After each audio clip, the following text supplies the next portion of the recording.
Balik lagi di Geo Insight, di mana kita membahas segala sesuatunya dalam perspektif ilmu kebumian. Dan sekarang kita ini udah di episode ke-31, kalau jadi tayang kita udah 30 episode. Dan kali ini kita akan membahas sesuatu yang benar-benar sesuatu yang baru lagi, karena kita sekarang kedatangan CEO. CEO-nya siapa dan dari mana, mungkin Om Holis bisa menjelaskan. Iya, di episode kali ini hostnya ada tadi Odi dan bersama saya Kolis. Kita di CEO Talk lagi nih, Odi. Jadi Yes. CEO Talk udah 3 episode kemarin, ini yang ketiga dan cukup antusiasnya, cukup rame 2 episode sebelumnya. Jadi kita terus ini CEO Talk-nya. Tinggi ya, peninggalannya. Iya. Jadi kali ini kita ajak seorang CEO lagi. Kita langsung ajak gabung aja orangnya. Ya, ini udah bergabung bersama kita Mbak Asri dia. Kita panggilnya Mbak aja nih, Odi. Jadi biar kelihatan muda, walaupun aslinya emang masih muda sih. Kalau sama kalian tuh selalu muda. Ya, Mbak Asri ini saya sama Mas Odi jadi hostnya kali ini. Jadi Geo Insight ini podcast kita udah sama si Avel juga, cuman Avel nggak jadi hostnya kali ini. Udah 30 episode Mbak, jadi ini sama Mbak Asri. Mbak Asri kalau jadi episode ke-31. Oke. Ya, jadi kita tadi kita udah opening, jadi kita akan langsung ngobrol-ngobrol ya. Mbak, gimana kabarnya? Sehat kan Mbak? Puji Tuhan, sehat selalu. Ya, tambah sehat malahan karena banyak di rumah. Karena nggak kemana-mana ya. Iya. Mbak, pertanyaannya udah aku share kemarin ya. Nanti ada beberapa 1-2 pertanyaan lagi yang kemarin belum aku share gitu. Oke. Ya, sudah bersama kita Mbak Asri Dia Wijayanti. Kita panggil aja Mbak Asri nih. Beliau adalah seorang CEO dari perusahaan tambang namanya Greenland Resource. Benar ya Mbak Asri ya? PT Greenland Resources. Iya, Mbak Asri biar pendengar Geo Insight lebih kenal dulu nih sama Mbak Asri. Mbak Asri ini siapa sih gitu kan? Dari namanya dan gelarnya itu kan Mbak Asri Wijayanti ini kalau dilihat gelarnya ST, kemudian CPI, MAusim, itu apa sih Mbak? Boleh dijelasin nggak tuh? Kan banyak orang yang nggak tahu. Oke, iya. Ya mungkin kalau itu bukan gelar sih ya, sebenarnya saya ST aja gitu. Kebetulan saya emang ngambil beberapa S2 gitu kan, tapi memang ya karena kesibukan memang ada yang belum selesai. Jadi saya memang masih S1 saja, teknik geologi. Sedangkan kalau untuk teman-teman yang di dunia pertambangan mungkin paham ya, kalau CPI itu adalah bukan gelar, tapi dia istilahnya kayak certification gitulah ya. Dia itu competent person Indonesia. Jadi kalau di mining itu memang ada semacam itu ya, semacam sertifikasi lah boleh dikatakan untuk sederhananya gitu. Jadi itu untuk competent person Indonesia gitu. Sedangkan AUCMM itu adalah keanggotaan di organisasi AUCMM ya yang ada di Australia sana. Nah, itu sama dengan yang organisasi yang juga menaungi competent person tetapi untuk di Australia. Tapi karena mereka memang global ya, sudah mendunia sehingga memang anggotanya memang banyak gitu.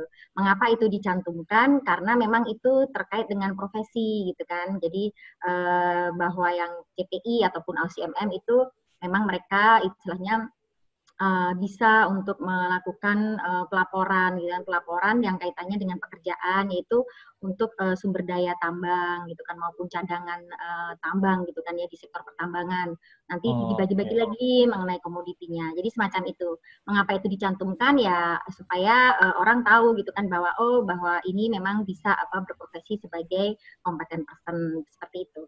Oke. Kalau udah CPI itu Mbak, competent person tuh bisa ngapain sih Mbak? Sertifikasi dengan sertifikasi itu lebih punya kekuasaan apa sih gitu? Kekuasaan ya, kadang-kadang orang memang jadi masih salah kaprah di dalam hal ini. Sebenarnya itu bukan soal kekuasaan, tapi justru di situ apa ya istilahnya ya, ada tanggung jawab di situ, dia di pundaknya itu ada tanggung jawab bahwa nanti ketika dia melakukan pekerjaan gitu ya, kalau sama aja dengan di sektor oil and gas itu kan ya, mulai dari mensupervisi eksplorasi, kemudian pengambilan data ya kan, QCC gitu kan ya, terus kemudian apa namanya ketika melakukan pelaporan gitu kan ya, kita sebenarnya menyebutnya estimasi ya, tetapi sebagai gampangnya itu misalnya perhitungan ya, perhitungan sumber daya maupun cadangan. Kalau di oil and gas juga kan ada gitu kan ya. Nah, ini untuk di sektor pertambangan gitu. Nah, terus kemudian kita menyusun laporan itu kan, laporan yang ada laporan eksplorasi, kemudian laporan untuk estimasi sumber daya, laporan estimasi cadangan. Nah, itu kita bisa yang diperkenankan untuk menandatangani itu adalah orang yang sudah memiliki sertifikat kompeten person tadi gitu kan, karena ada syarat-syaratnya gitu kan ya, terus kemudian juga harus melalui proses verifikasi semacam itu ya. Nah, kalau proses verifikasi orang bisa menyebutnya itu kayak apa ya, tesnya atau ujiannya gitu ya, walaupun sebenarnya itu sebenarnya hanya verifikasi saja. Jadi harus melalui fase-fase itu sehingga dia nanti yang saya berhak gitu, atau ya bilang tadi mau lebih kekuasaan ya, tapi istilahnya di sini dia berhak untuk melakukan menandatangani laporan tersebut, di mana laporan tersebut akan digunakan untuk istilahnya secara regulasi ya, misalnya seperti laporan RKAB di ESDM, kemudian melakukan pelaporan untuk feasibility study semacam itu ya. Nah, kebetulan ESDM sudah mengakui juga untuk CPI dari KCMI ini, meskipun kadang-kadang laporannya juga masih SNI gitu ya. Kemudian untuk pelaporan publik ya kan, laporan ke bank ataupun ke OJK gitu kan, ke bursa efek maksud saya gitu kan ya, yang ke publik gitu ya, untuk ke melantai di bursa saham baik di dalam negeri yaitu di IDX atau bursa efek Jakarta ya, maupun nanti ke luar negeri gitu kan ya. Ya itu pun masih ada beberapa mekanisme yang harus dilakukan. Jadi seperti itu. Tetapi di situ juga ada tanggung jawab dan tanggung gugat gitu kan. Jadi karena secara historikalnya kebetulan Indonesia memiliki cerita buruk gitu kan ya, walaupun sebenarnya yang kejadiannya itu bukan orang Indonesia tapi orang luar gitu kan ya, di mana orang itu melakukan pelaporan itu sembarangan ya kan, datanya itu malah seolah sengaja dibuat semacam penipuan gitu ya. Di situ tidak sebaik itu prospeknya, tetapi dilaporkan bahwa di situ memiliki prospek yang baik gitu kan, sehingga itu mencoreng dunia pertambangan gitu kan ya, sehingga tingkat kepercayaan investor dari luar itu di Indonesia itu jadi rendah gitu kan. Nah, ini sebenarnya historical seperti ini tidak hanya di Indonesia gitu kan, tapi di luar negeri seperti di Kanada, di Australia itu juga terjadi hal yang sama, sehingga makanya organisasi-organisasi profesi itu untuk memperbaiki citra dan memang supaya juga kita bisa melakukan dengan baik yang baik eksplorasi maupun penambangan itu bisa melakukan dengan best practice gitu kan ya. Nah, itu kita membuat suatu kode yang bisa dilakukan dengan baik dan benar dan bisa dipertanggungjawabkan semacam itu ya. Bisa dipertanggungjawabkan, dan ketika itu salah gitu kan ya, itu ada tanggung gugat di situ gitu kan ya. Jadi bisa menggugat itu ya, pihak yang istilahnya terdampak gitu kan ya, terdampak oleh ketidakbenaran dari laporan tersebut. Nah, itu jadi di situ bukan kemudian kita memiliki kekuasaan bisa enak-enak gitu. Nah, itu yang paradigma seperti itu yang memang harus sekarang ini mulai diluruskan gitu kan, walaupun ini sebenarnya sudah agak terlambat di Indonesia ya. Karena banyak misalnya ada orang yang punya tambang gitu kan ya, kemudian mereka sudah melakukan pelaporan. Yang melakukan pelaporan itu sering tuh justru bukan yang sesuai dengan background-nya gitu kan. Ada yang dia itu sarjana hukum gitu kan ya, ada yang teknik elektro, semacam itu ya kan. Nah, mereka melakukan pelaporan, melakukan perhitungan gitu kan ya, terus mereka sudah memberikan laporan ke kita, dan mereka maunya kita tinggal menandatangani saja, jadi supaya murah ibaratnya seperti itu. Nah, cuman kita tidak bisa seperti itu gitu kan ya, kita tetap harus mengevaluasi datanya, memvalidasi, memverifikasi gitu kan, karena ketika kita tanda tangan, yang bertanggung jawab itu sudah bukan orang yang membuat laporan itu, tetapi ada di pundak kita gitu, sehingga kita tidak bisa hanya sekedar menandatangani laporan tersebut kemudian mereka gunakan untuk kepentingan mereka mencari investor atau untuk peningkatan IUP menjadi dari eksplorasi ke operasi produksi semacam itu, tidak semudah itu. Nah, hal-hal semacam ini yang memang harus diedukasi ke para pemain tambang gitu kan, baik pemilik tambang maupun investor gitu ya. Jadi hal semacam ini yang penting gitu. Siap. Oke Mbak Asri. Jadi itu tadi teman-teman perkenalan dari Mbak Asri dan tadi gunanya CPI itu di dunia pertambangan itu seperti apa gitu. Oke, silakan Odi. Ya, jadi penasaran nih Mbak Asri kan kalau misalkan untuk pengalaman sendiri kan sekarang udah jadi CEO nih. Nah itu kalau boleh cerita nggak kira-kira bagaimana panjangnya menjadi CEO atau sebelum-sebelumnya pernah kerja di mana dan gimana sampai akhirnya sekarang jadi seorang CEO gitu. Iya, oke ya. Jadi dulu tuh saya lulus SMA itu sebenarnya saya pengen membahagiakan orang tua saya ya. Karena kalau orang zaman dulu itu kalau misalnya yang bisa dibanggakan sama orang tua itu profesinya itu jadi dokter gitu ya. Dan kebetulan ada kakak saya yang jadi pilot juga. Iya, semacam itu ya. Sekarang udah beda itu ya, udah nggak kayak gitu lagi sekarang. Itu mah udah kuno gitu kan ya. Iya. Jadi waktu itu saya YouTuber sekarang Pak. ya. Saya ketua MPTN sampai 2 kali gitu kan ya, terus nggak lulus terus itu kan ya, terus akhirnya saya udahlah daripada nanti saya jadinya malah nggak kuliah gitu kan ya, harus umurnya juga sudah bertambah gitu ya, terus akhirnya saya pikir-pikir, saya punya buku gitu kan ya, pedoman di situ berbagai macam profesi, terus saya cocokkan yang saya suka apa sih gitu kan ya, gitu, terus akhirnya saya mencoba untuk realistis ya, kalau dokter tadi kan cita-cita ya kan, tapi saya juga berusaha untuk realistis sesuai dengan apa yang saya sukai gitu. Ternyata kok jadi geologis ini kok kayaknya asik banget ya gitu kan ya, ketahuan aslinya jadinya ya. Jadi yang suka berkelana gitu ya, suka melihat hal-hal yang di alam semacam itu ya, jadi melihat batuan segala macam pernak-perniknya kayak gitu-gitu. Ternyata saya suka itu gitu ya. Jadi akhirnya walaupun saya nggak tahu di geologi itu nanti akan belajar apa, saya belum tahu gitu ya. Akan menjadi apa profesinya pun saya belum tahu gitu.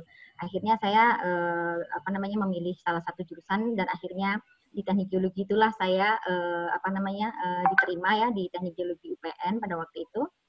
Nah terus akhirnya saya belajar di situ dan saya bersyukur sih karena akhirnya saya nggak jadi dokter. Kalau dulu ya Tuhan itu baik ya.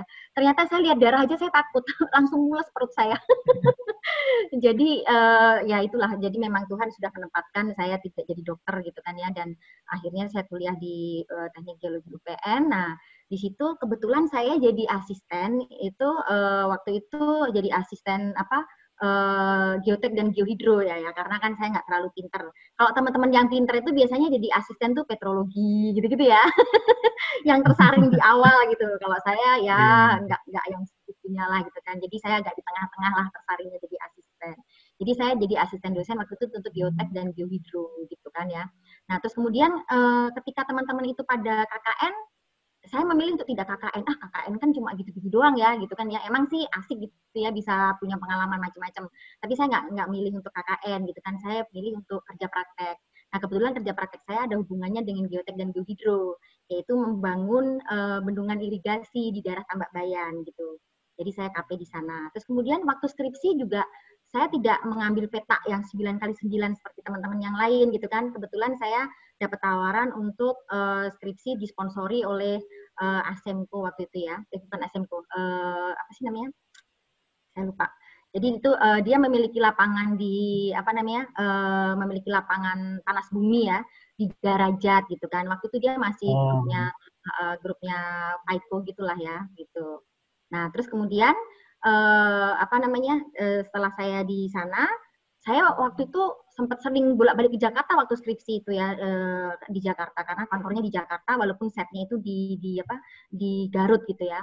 Nah terus ketika saya di Jakarta saya tinggal sama kakak saya gitu kan, dia kerja jadi PNS gitu kan, ngekos di tempat yang sempit gitu kan, kemana-mana kendaraan susah dan sebagainya gitu ya. Nah saya bermimpi, jadi awalnya tuh saya cuma bermimpi, saya nggak pernah tahu kalau ternyata itu ada ya perusahaan yang seperti itu. Saya bermimpi, berkhayal, dari saya dulu sukanya berkhayal ya. Jadi saya pengen kerja di tempat yang semua itu udah disediain, pokoknya disediain sama perusahaan maksudnya ya, akomodasi, transportasi, segala macam. Pokoknya saya tinggal kerja aja gitu kan ya. Nah terus akhirnya waktu saya lulus tuh saya nge-apply gitu di mana-mana. Terus akhirnya saya tes itu hanya 3 kali sebenarnya. Jadi yang pertama saya tes di total. Nah, waktu itu sudah sampai ke berapa ya, mungkin ke 6 atau ke 7, tinggal set visit aja di Balikpapan waktu itu.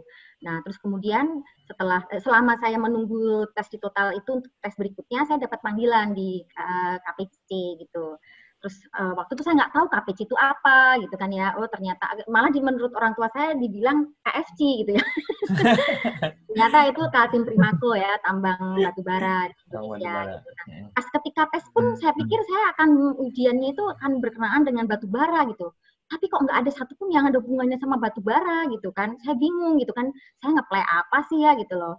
Terus akhirnya pas waktu interview, pas tesnya udah selesai, saya pas interview, saya minta pinjem itu surat lamaran pekerjaan saya sama yang interviewnya. Boleh saya lihat? Saya pengen tahu, saya dulu nge-play apa dalam hati.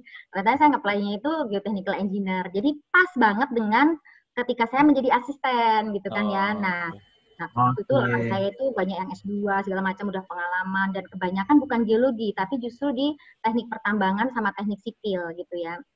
Ada berapa orang gitu. Nah, terus kebetulan akhirnya saya salah satu yang diterima gitu kan bersama dengan anak ITB. Nah, terus habis itu selama saya kerja itu ternyata saya juga dapat panggilan itu di LIPI gitu kan, Ristek gitu kan. Nah, waktu saya tes itu saya ditanyain sama interviewnya gitu. Kan kamu udah enak kerja di tambang. Di sini gajinya sedikit loh kalau di LIPI Ristek itu kan PNS ya. Jangan-jangan kamu mau pindah di sini karena pacarmu di sini ya katanya. Nah, terus akhirnya saya nggak jadilah di situ gitu kan ya. Nah, terus akhirnya saya kerja di KPC itu, waktu itu KPC masih miliknya Rio Tinto BP ya. Jadi pada masa-masa dia mau investasi itu tahun 2002 sampai 2006 gitu. Nah, terus waktu itu akhirnya dia divestasi sama Bakri. Nah, ketika saya di sana itu awalnya saya memang geotechnical engineer gitu, tapi karena ada beberapa orang yang pengen saya juga mengalami nasib seperti dia di rotasi-rotasi gitu kan di beberapa tempat itu, akhirnya mereka pada protes ke manajemen dan akhirnya saya juga diikutkan sama mereka. Tapi awalnya saya sedih ya, wah kok aku digituin kayak dizolimin gitu ya. Tapi ternyata justru dari situ saya belajar gitu kan. Waktu itu kan saya cuma sekedar apa istilahnya, ya sudahlah aku terima aja, pasti Tuhan tuh punya rencana di balik semua ini gitu kan ya, walaupun saya seolah pada waktu itu dizolimi gitu ya. Tapi akhirnya saya justru mengambil manfaat dari situ karena selain saya geotechnical engineer tadi, saya diputar-putar tuh. Jadi sempat jadi geologis atau grade control di tambang gitu kan. Terus kemudian saya jadi website geologis gitu kan di eksplorasi gitu kan. Dan waktu itu juga kerjanya 2 shift, nggak cuma 1 shift gitu ya. Terus kemudian saya akhirnya balik lagi gitu kan ke geotech dan di situ saya menjadi lebih tanggung jawabnya sampai menjadi seorang senior geotechnical engineer. Nah, kalau di KPC itu geotechnical engineer itu dia geotechnical section yaitu tidak hanya untuk ditambang saja, tapi dia jadi satu gitu kan. Jadi untuk yang ke infrastruktur juga gitu ya. Terus kemudian juga dia akan berkaitan juga pekerjaannya dengan enviro gitu ya untuk reklamasi kayak gitu-gitu kan ya. Jadi sangat luas sekali. Jadi sebenarnya disitulah untungnya sehingga saya memiliki wawasan yang tidak hanya sekedar di satu bidang saja yaitu geotechnical tadi ya, tapi saya juga memiliki pengalaman yang cukup luas gitu.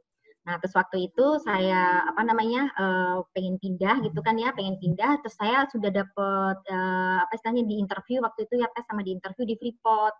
Nah, tapi di sana itu hanya untuk infrastruktur saja. Kalau di Freeport itu dia sudah dibagi-bagi ya, untuk yang geotech open cut sendiri, underground sendiri untuk miningnya, kemudian infrastruktur juga sendiri gitu ya. Nah, waktu itu saya tes untuk yang di geotechnical untuk yang infrastruktur.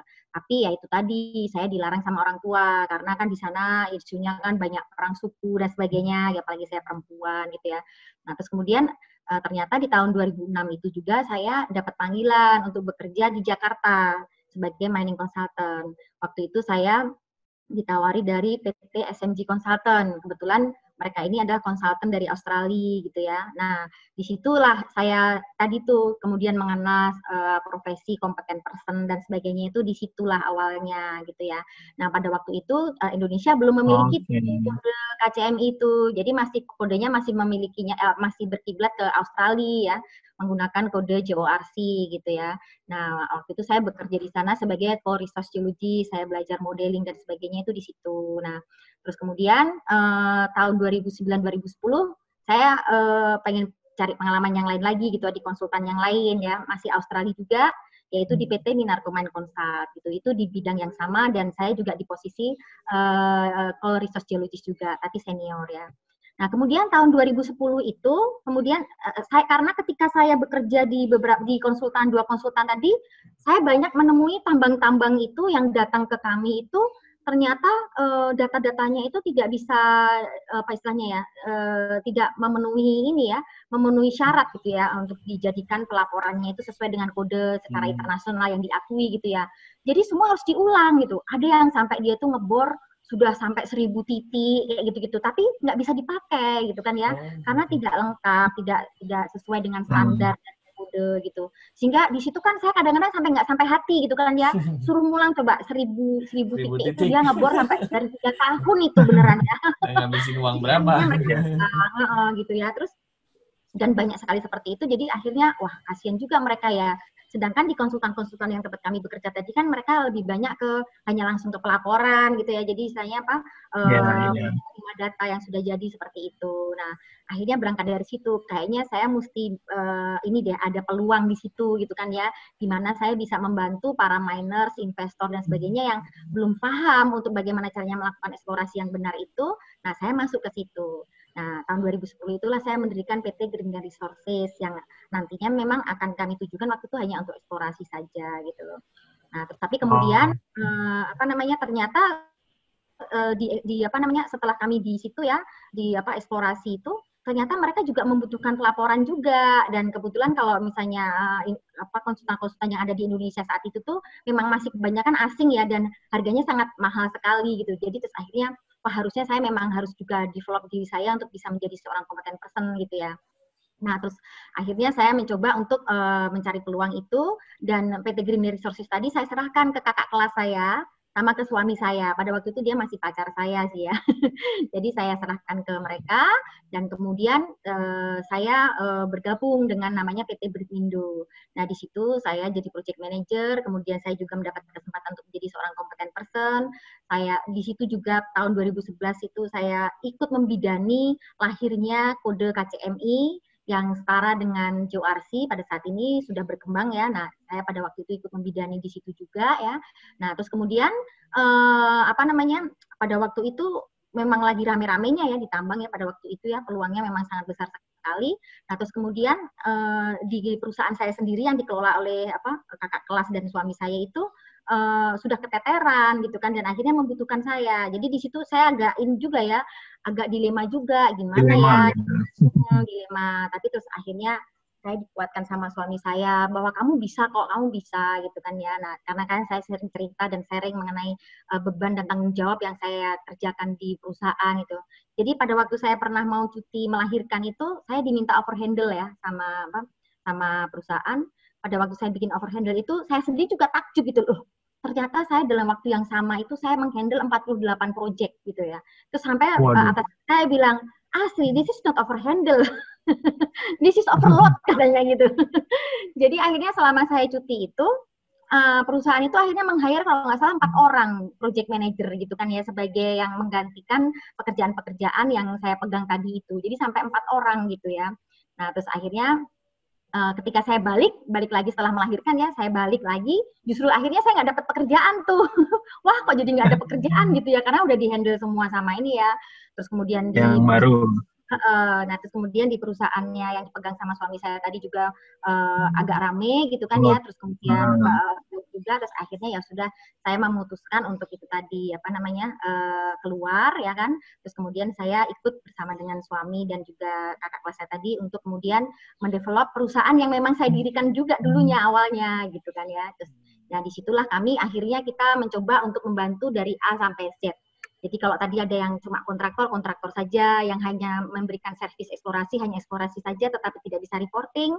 Demikian juga untuk company-company yang hanya bisa reporting tetapi tidak bisa melakukan eksplorasinya. Nah, di tempat kami itu A to Z lah ya. Jadi dari A sampai Z itu bisa membantu, dan dengan harga yang ya istilahnya masih reasonable lah, tidak terlalu tinggi, jadi masih bisa terjangkau oleh miners maupun investor.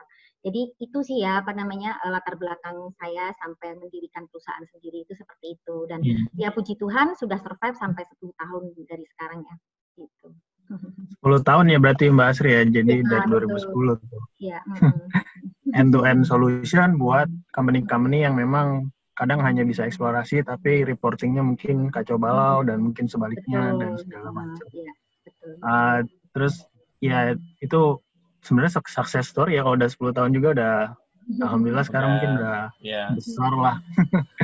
Nah, sepanjang 10 tahun tuh kan pasti ada up and down tuh Mbak Asri tuh. Nah, kalau boleh di-share sedikit tuh yang kira-kira buat kami yang dengerin atau buat yang nonton, failure atau mungkin kegagalan-kegagalan apa yang pernah dialamin. Kalau sukses mungkin ya kita bisa lihat dari potret sekarang gitu ya. Cuman kalau kegagalan kan kita bisa belajar gitu.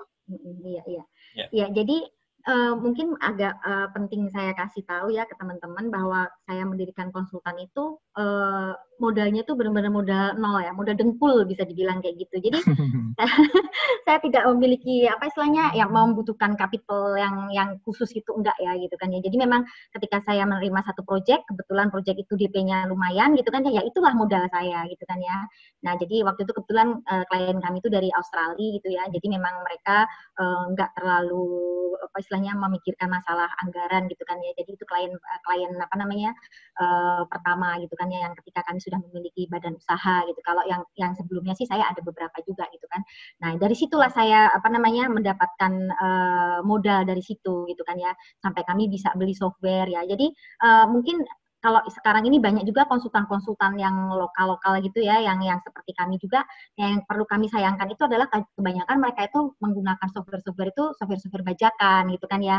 Dan jadi akhirnya itu jadi istilahnya menjadi pesaing yang tidak sehat buat company-company yang memang benar-benar gitu kan ya, seperti yang ya contohnya dari kami gitu kan ya. Kami istilahnya menyisihkan apa namanya dari apa pekerjaan-pekerjaan kita sebelumnya itu ya, untuk supaya kita bisa beli software yang license gitu kan, supaya itu ya kita menghargai hak cipta pihak lain juga gitu kan ya di situ. Tapi banyak juga perusahaan-perusahaan lain tuh yang seperti itu, hanya mengandalkan bajakan semacam itu. Nah, itu yang harusnya itu banyak dipertimbangkan lah oleh teman-teman ya, supaya jangan menggunakan praktek-praktek yang tidak benar semacam itu gitu ya.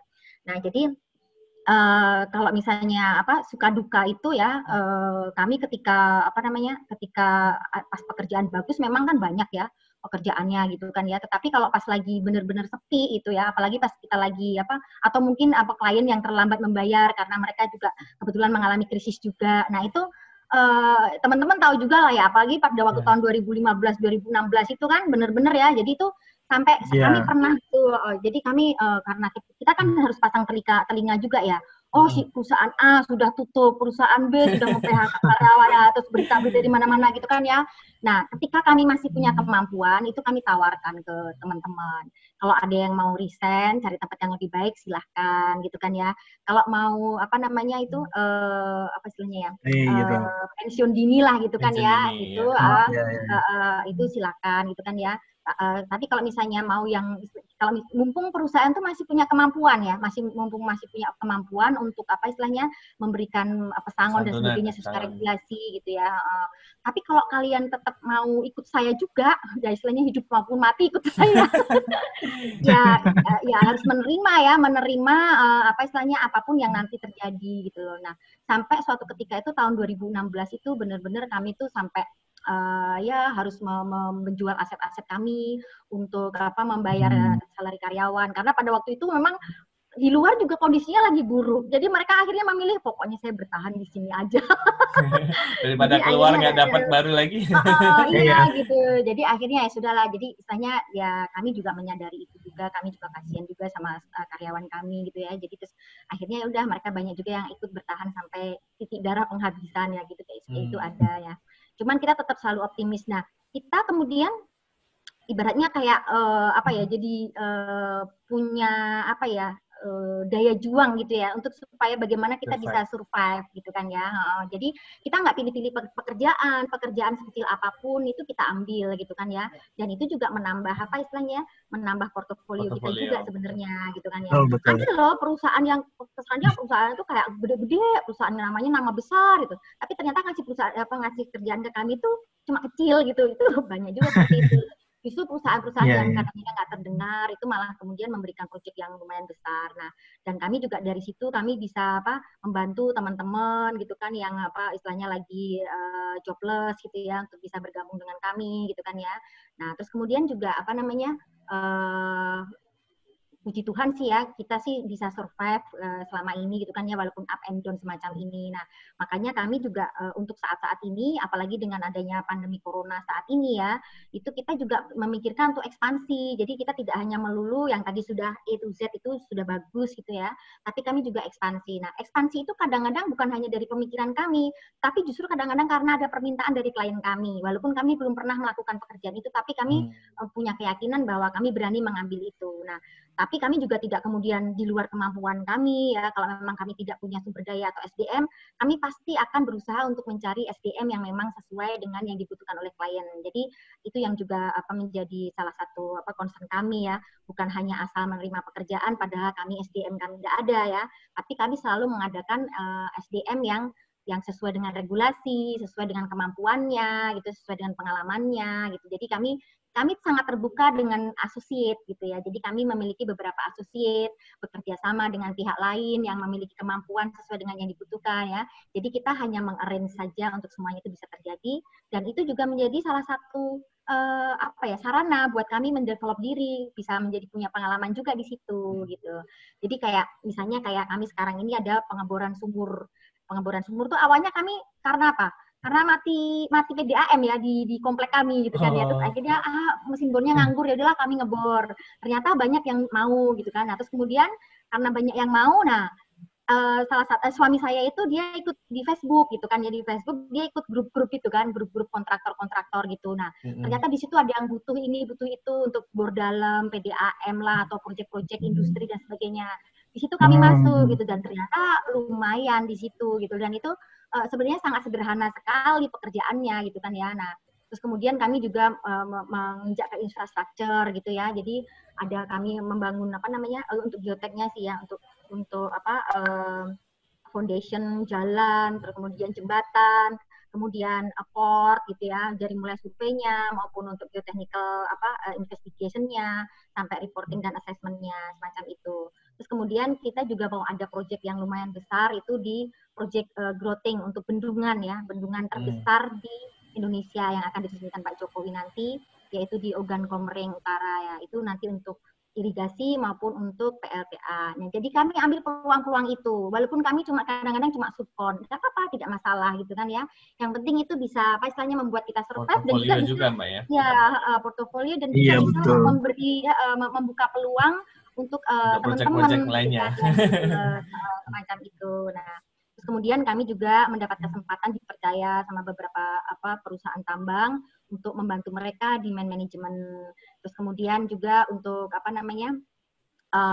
manajemen itu mendevelop dari A sampai Z gitu ya. Bahkan saya tuh sampai belajar legal, bukan belajar ya, learning by doing ya, mengurus legal segala macam, yang membantu legal segala macam itu ternyata perusahaan itu sudah sekian tahun lamanya punya orang yang background-nya itu di hukum ya, sebagai lawyer gitu ya.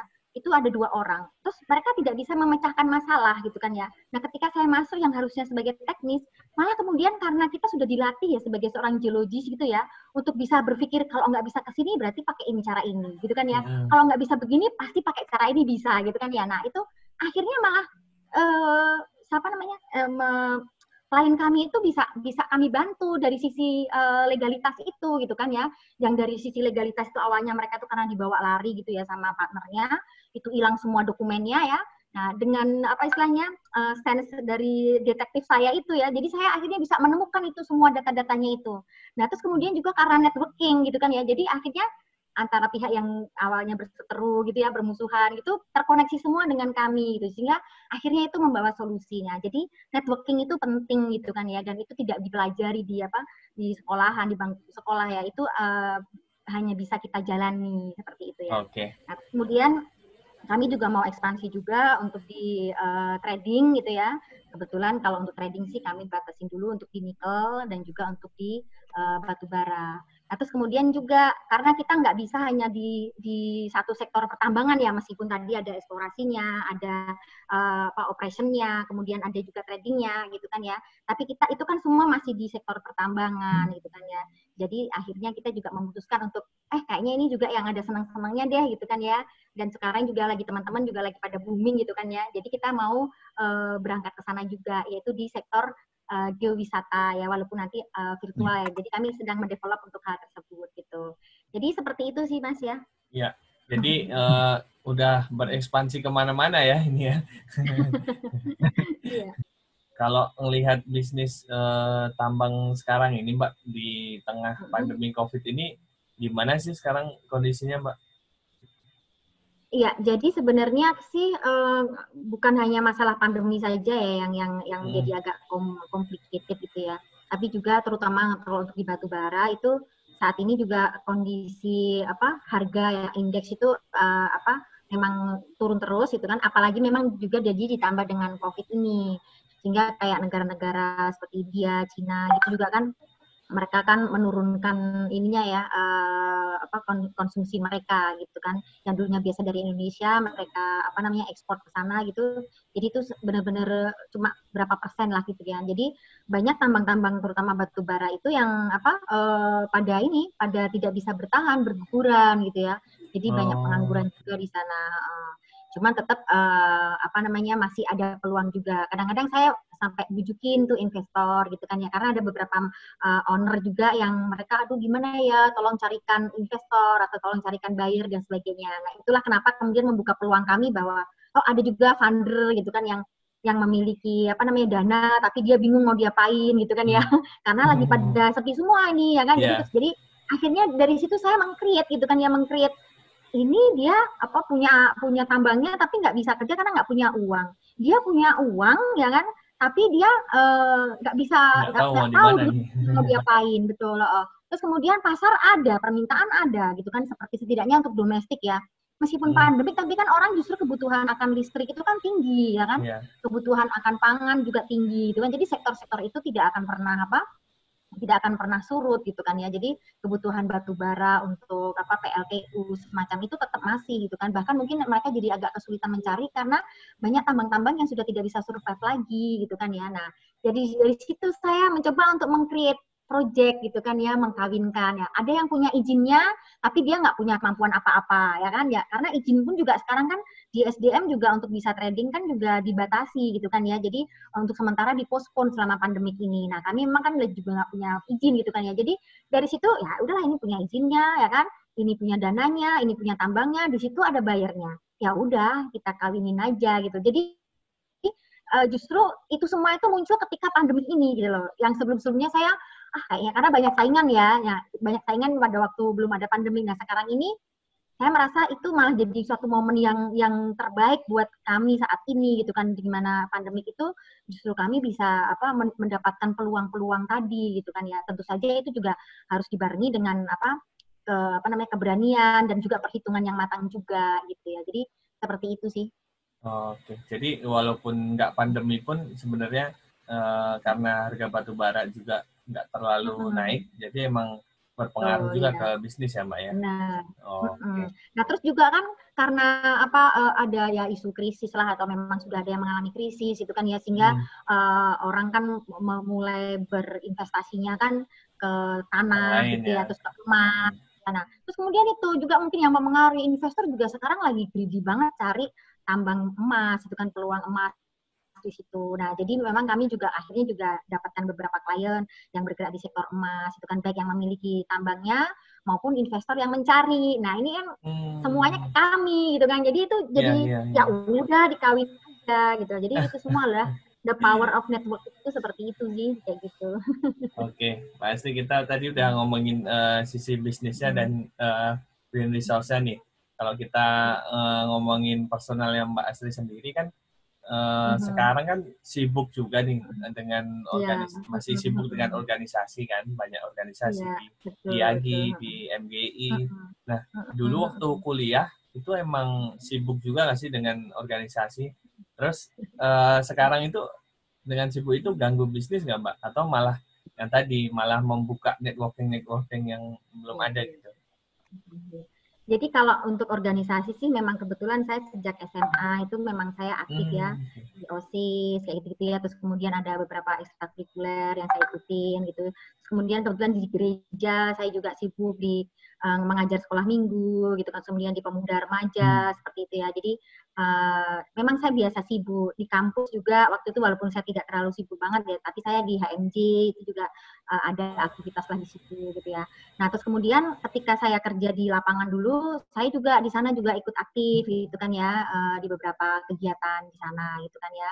Nah, ketika saya di Jakarta ini, saya memang jadi ikut terjun ke organisasi ya, makanya jadi kena tulis segala macam ya, teman-teman ya gitu kan. Nah, jadi saya memang di situ kebetulan saya aktif itu kan jadi pengurus gitu ya.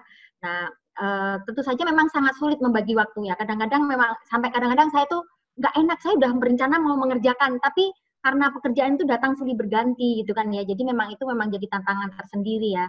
Bukan halangan tetapi tantangan lah ya gitu. Ya kita memang harus pandai-pandai memilah. Kadang-kadang saya tuh orangnya tuh nggak enak untuk menolak. Nah itu loh yang susah buat saya gitu kan ya. Jadi memang jadi saya kemudian menjadi belajar untuk lebih asertif, lebih memilah gitu kan ya bahwa oh ini saya iyakan, yang ini enggak. Nah itu yang justru sekarang ini sedang saya harus bisa disiplin ya di situ gitu.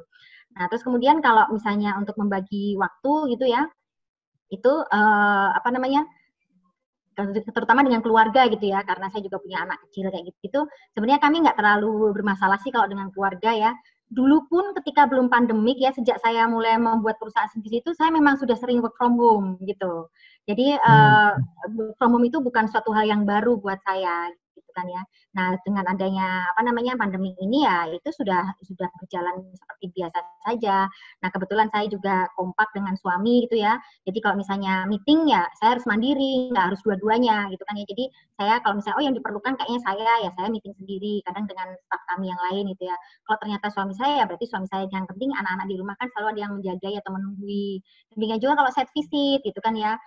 Sangat jarang kami set visit dua-duanya bareng-bareng gitu ya, tapi kami pasti bagi, jadi gantian lah semacam itu. Dan toh juga kan nggak harus saya sendiri, kadang-kadang kan juga kami bisa bagi dengan staf kami yang lainnya gitu. Jadi kalau untuk itu sih saya nggak selama ini belum punya masalah ya, belum punya masalah untuk hal tersebut gitu. Dan saya juga ajarkan juga sih ke anak-anak saya walaupun mereka masih kecil, kayak mereka masih SD kelas 2, kelas 3 gitu ya. Itu mereka ada pelajaran online gitu, saya sudah ajarkan ke mereka bagaimana caranya mengoperasikan, bagaimana caranya untuk upload tugas dan sebagainya. Nah, itu memang dari sejak kecil mereka saya ajarin untuk mandiri gitu loh. Malah kalau waktu itu kan kami sempat nggak ada ART gitu ya, agak lama gitu kan ya. Itu malah bagus sebenarnya gitu karena mereka juga jadi mandiri gitu loh. Ya. Tapi begitu ada ART malah jadi akhirnya apa-apa minta tolong Mbak. Jadi itu sebenarnya malah nggak kurang bagus sih. Mbaknya juga kadang mungkin karena pengen bantuin atau sungkan sama saya gitu kan ya. Jadi terus akhirnya melayani. Jadi kadang-kadang malah saya marahin, Mbak jangan, itu biar diajarin untuk mandiri gitu kan. Karena kalau enggak wah repot gitu kan ya. Seperti itu. Oke. Berarti karena emang udah terbiasa sibuk, jadi apalagi kerjaan juga bareng sama suami kan ya, jadinya nggak mengganggu koordinasi ya. Iya. Oke, Modi. Iya, Mbak Asri, ini kan tadi ngomongin time management, ngomongin tentang mandiri gitu. Nah, sekarang pengen tahu nih sebenarnya Mbak Asri punya tips nggak buat teman-teman yang dengerin, teman-teman mahasiswa atau fresh graduate yang masih dalam perkuliahan atau baru lulus gitu, apa sih kira-kira yang bisa digunakan atau mungkin yang bisa diutilize untuk memulai karir pada saat ini gitu, mungkin spesifik mungkin di bidang pertambangan misalkan, jadi atau mungkin secara umum tips untuk membagi waktu seperti apa dari Mbak Asri gitu. Iya. Ya, kalau tips dari saya sih ya, yang saya alami gitu ya, itu yang pertama itu adalah kalian jangan pilih-pilih gitu loh. Jadi setiap kesempatan yang ada, walaupun mungkin pada saat itu mungkin merasa kalian, kok saya cuma bekerja cuman kayak gini gitu kan ya, hanya yang paling rendah di tataran struktur organisasi suatu perusahaan misalnya kayak gitu ya, itu ya memang semua orang mengalami itu gitu kan ya. Jadi itu memang justru menjadi apa ya istilahnya kawah candra di muka kita gitu kan ya, untuk kita itu mendevelop diri kita. Karena suatu saat kita akan berada di atas yang mensupervisi staff-staff kita nantinya gitu kan ya. Jadi kalau misalnya kita belum pernah di situ, bagaimana kita tahu gitu kan ya. Jadi jangan pernah memilih-milih itu, dan karena juga itu tadi industri apapun itu kan pasti akan mengalami naik turun gitu kan ya.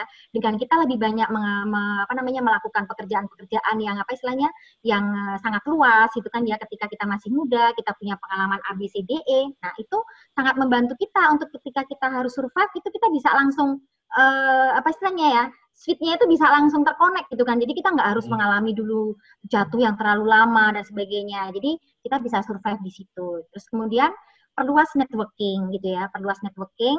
Jadi misalnya melalui organisasi, itu kan melalui alumni. Ya, di alumni itu kan itu terkumpul tuh semua yang dari mulai junior sampai yang menengah sampai yang mungkin sudah sangat senior sekali. Nah, di situ tidak akan ada batasan. Nah, di situ kalian dan juga di organisasi-organisasi profesi. Di situ biasanya tidak ada batasan bahwa oh kamu tuh masih junior, oh kamu tuh sudah jadi CEO, oh kamu tuh sudah apalah gitu ya, mungkin menteri sekalipun kadang-kadang kita bisa istilahnya apa ya, terkoneksi dengan mereka melalui networking dan organisasi itu. Jadi selama kalian mungkin masih punya kesempatan banyak, masih muda, masih bisa waktunya itu leluasa ya, belum punya keluarga ya, belum punya buntut istilahnya. Karena kalau udah punya buntut itu susah banget. Kadang-kadang kalau saya mau pergi, anak saya nangis itu, inilah resiko punya buntut. Jadi jika kalian belum punya buntut gitu kan ya, masih bisa kesana kemari melalang buana, itu gunakan masa muda kalian itu sebaik-baiknya ya. Jangan pernah menyerah, jangan pilih-pilih ya kan, semuanya dijalanin gitu kan ya, karena itu semua nanti akan membentuk kalian menjadi seperti apa kalian nantinya. Kayak gitu sih. Mantap. Jadi mungkin aku bisa simpulkan dari awal nih, perjalanan karir Mbak Asri itu kan dari yang mulai dari geologis dan juga geotechnical awalnya, terus karena tadi ada semacam intervensi dari yang maha kuasa, diberi rotasi pada saat di satu company sehingga belajar banyak hal, itu jadi bekal juga ternyata buat bikin company sendiri, dan akhirnya sekarang sudah punya company dan survive selama lebih dari 10 tahun gitu, dan juga manajemen waktunya Mbak Asri ya, mungkin kita perlu banyak belajar nih dari yang pada dengerin, termasuk saya juga nih. Dan ya semoga nanti teman-teman yang dengar ataupun yang nonton mulai belajar lah gimana sih caranya manajemen waktu dan juga beradaptasi, dan juga networking, yang penting dari networking karena Mbak Asri juga aktif di organisasi. Pertanyaan terakhir nih Mbak, yang paling penting, yang para pendengar biasanya penasaran, kalau di Grand Resource sendiri ada buka lowongan apa enggak gitu? Iya. Jadi kami kalau untuk saat ini sebentar lagi kami akan memulai proyek yang tadi yang saya bilang itu yang di untuk pertanian biotek ya. Di Ogan Komering itu ya. Itu di di Ogan itu dalam waktu dekat ini memang akan Sulawesi Selatan ya bukan ya Mbak? Di Sumatera Selatan ya. Sumatera Selatan. Ya, dan itu memang proyeknya lumayan lama, bisa 2-3 tahun gitu. Jadi kalau ada yang punya pengalaman pernah di geotek, ada growthing dan sebagainya. Nah, kalau memang mau bergabung silakan aja, atau mungkin pengalaman apapun gitu kan ya, pengalaman mungkin di di eksplorasi, dan karena kan kita kan kadang-kadang proyek kan bisa kapan aja ya. Itu bisa nanti mengirimkan CV-nya, ada atau tidak ada lowongan, silahkan mengirimkan CV ke hrd@ptgr.co.id, atau bisa juga nanti bisa diakses di website kami yaitu www.ptgr.co.id. Nah, di situ kan nanti akan ada info juga ya, info@ptgr.co.id. Nah, itu bisa nanti memasukkan summary CV-nya ya gitu. Atau kalau misalnya mungkin tahu handphone saya sih sangat open aja sih. Ada juga hotline kami di situ ya, yang bisa WhatsApp juga gitu kan. Jadi mau ngirim dari situ pun juga bisa gitu. Karena kita proyeknya bisa kapan aja gitu. Oke. Nanti kalau di-share nomor handphonenya Mbak Asri, bisa banyak WhatsApp masuk loh Mbak. Iya, di website itu ada hotline-nya sih. Hotline-nya ada di situ. Oke, nanti bisa ada opportunity, jadi teman-teman bisa di website-nya PTGR ya Mbak ya? Ya, betul. Iya, Mbak. Greenland Resource. Ya, ini nggak berasa Mbak, udah mungkin 30 menit lebih ya. Terima kasih Mbak Astri atas waktunya, sudah bercerita perjalanan karirnya dan naik turunnya perusahaan BTGR sendiri, Greenland Resource, dan semoga teman-teman yang, karena pendengar kita ini ada yang masih fresh graduate, ada yang baru nyari kerja, ada yang juga udah profesional. Mungkin teman-teman yang masih fresh graduate dan masih nyari kerja, dengan motivasinya Mbak Astri dan mendengar dan ataupun menonton podcast ini bisa terinspirasi lah. Gitu ya, Odi. Mungkin ada omongan terakhir dari Mbak Astri, ada statement terakhir ya? Belum kita tutup. Kan tadi udah. Udah ya. Intinya tetap semangat, jangan putus asa ya. Apapun keadaannya, semuanya itu pasti akan ada hikmah di balik apapun yang kalian alami saat ini. Jadi tetap semangat dan istilahnya berdaya juang yang tinggi. Oke. Terima kasih Mbak Astri atas waktunya ya Mbak ya. Nanti. Terima kasih banyak Mbak Astri. Semoga makin sukses lagi Mbak Astri. Dadah. Bye.